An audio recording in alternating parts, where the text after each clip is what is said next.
What's up guys, and welcome back. In this video I want to go over the hands that I played on the final table of the GGMasters Bounty Tournament 2600 runner. You can see the prices on the right side here, and let's jump right into it. I started out with the seed selection, and this is kind of an important thing. We want to be away from the big stack. We don't want to sit in position of the big stack. The problem is the biggest stack can always choose last, so they can still seed themselves against our favor, but in this case I think we ended up pretty good, like position on the big stack. Yeah, there's some stronger big stacks on the left, but it's still fine. So let's see if we're getting hands that we want to play. So here on the cutoff I decide for the nit move, and the reason is we have the strong player in the big blind that has us covered. A7 you can open, definitely. I think most of the time you want to open this from the cutoff. But a fold every once in a while isn't too bad, and probably I thought I don't want to have a spewy image and don't want to risk much when there's a lot of small stacks on this table or medium stacks. So I think the play was good. Not fantastic, not bad generally speaking, but yeah. And the ace-5 suited here, yeah, it's just gonna be a race in position. If he flats us, we still have a pretty good hand to play post-flop, but we have a lot of fold equity here, and yeah, getting it through, which is very nice. Pocket sixes, of course, gonna be an open. We are more comfortable now. The Ogorod player, which is pretty competent, is low stack. And here on this flop, you can either step very small or delayed c-bet, and I think delayed c-bet just gets more credit. And it works exactly the way. I'm taking it down on the turn. We're not gonna go crazy at all with any type of hand here. Still 9-handed. Still just a middle stack. We're just waiting for the right spots, that's for sure. King 7 suited here, you can sometimes 3-bet this, I think. Don't go too crazy, but I like to do it. It's a nice blocking hand, but not against an under the gun open from the strongest player on the table. Or maybe the second strongest, I'm not sure about slow motions. Yeah, I remember the first hour I think we didn't really get many hands at all to play. And that's okay, because blinds are going up only every 12 hands. We just need to wait it out, and yeah, first break here. After the break in the big blind, Queen 9 can be a defend against some players, but if B-song goes all in, it wouldn't be a call. It's just too gambly. I think the bottom line might be Queen 10 suited or something like this. Queen check off maybe. I'm not even sure if Queen check off is a kind of confident call here. And the bounty is not that relevant, because if we lose these 7.8 big blinds, our ICM value will drop way more than these $114. And yeah, anyway, small blind woke up and won the hand, so that's nice. We have one player that busted. We could have 3-bet the ace-3, but I don't want to go crazy against the big stack here, just looking for a better spot.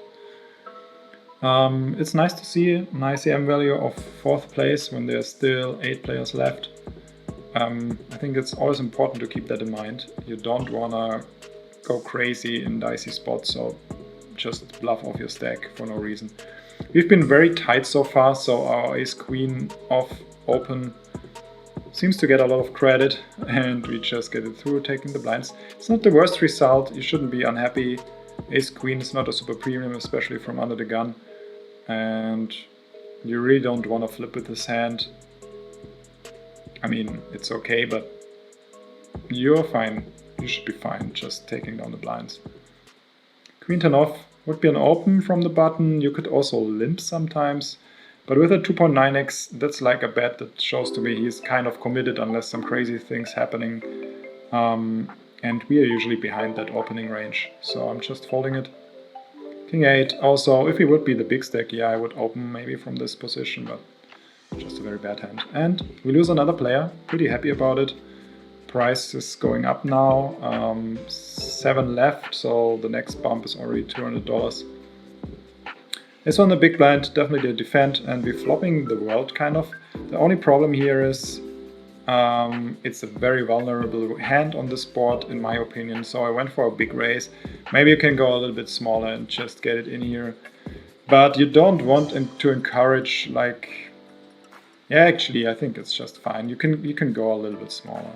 That's the only critique I have here. I don't want to just call against some players. The call is better, but given the ICM in these spots, you want to build a pot and also push out equity from your opponent. So an ace queen suited against the big stack. I'm raising here not as a bluff or to get folds. I'm actually value raising and getting it in pre-flop.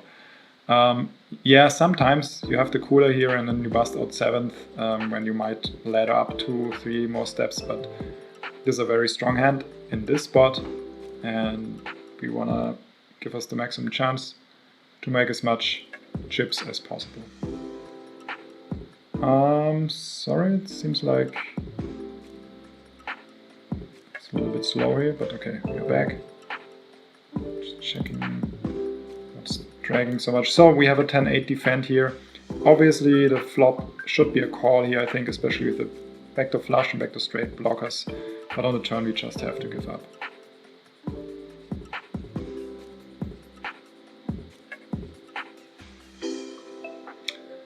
No hands to play here, and that's okay. We're just hoping we find a spot. And also, obviously, it's always nice if some other players bust. But given the stack sizes, that will only happen if we get a cooler situation. Yeah, check 4 is not a defend, even against aggressive small blind open. So, king queen on the button here. Very strong hand, obviously, with 14.8 big blinds as the lowest chip stack on the table. The thing is, if nobody raises to us, we just have to jam it in. I think min raise open you can't play with a king high hand. You can against certain players, but normally not. But yeah, in this case, under the gun opens, and you have a few options here. If you would be a little bit deeper, I wouldn't mind a call with the suit version because it's very easy to play post-flop and you're kind of reducing variance. However, this hand is really strong. You're getting a lot of folds if you jam from hands that you're actually slightly behind. Any ace-x hand that's not ace-jack or better should be a fold, I think. And also, against a lot of pairs, you're just flipping. And if you're getting hands to fold that you're flipping against, you're just printing here. So, of course, it's a strong hand, so no wonder. But yeah, I decided to go for the jam, which I think I would do almost any day against this specific player. If there's a player that's super tight, you can even decide to fold here. Just, it's a pretty looking hand, but it's not that great against a very strong under the gun range. And yeah, in the end, he ended up folding, which is, I think, great for us. And yeah, I'll be back in a bit with the last hands of this final table. It will still be an episode, probably a little bit longer than this one. Stay tuned for that. Leave a comment if you want to. And for now, I wish you good luck at the tables and see you in the next one. Bye bye.